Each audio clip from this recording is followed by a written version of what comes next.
ఎంతో టేస్టీగా ఫాస్ట్గా అయిపోయే బగారా రెసిపీ చూపించబోతున్నాను. ముందుగా ప్యాన్ పెట్టుకొని ప్యాన్ వేడయ్యాక తగినంత ఆయిల్ వేసుకోవాలి. 2 నుంచి 3 దాకా లవంగాలు, కొంచెం షాజీరా, కొంచెం జీలకర్ర, కొంచెం సోంపు, దాల్చిన చెక్క, 2-3 మిరియాలు, లాస్ట్లో బిర్యానీ ఆకు అండ్ అనాస పువ్వు.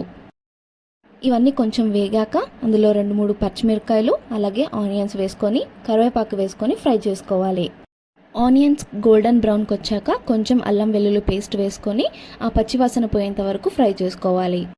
పచ్చివాసన పోయాక కొంచెం గరం మసాలా అలాగే కొంచెం ధనియాల పొడి అలాగే కొంచెం కొత్తిమీర వేసుకొని కాసేపు ఫ్రై చేసుకోవాలి. బాస్మతి రైస్ని వాష్ చేసుకొని దాంట్లో కొలతకి తగ్గట్టు వాటర్ వేసుకొని ఈ తిరువాతను దాంట్లోకి వేసి తగినట్టు సాల్ట్ వేసి మూత పెట్టేసుకుంటే మనకి టేస్టీగా బగారా రైస్ రెడీ అయిపోతుంది.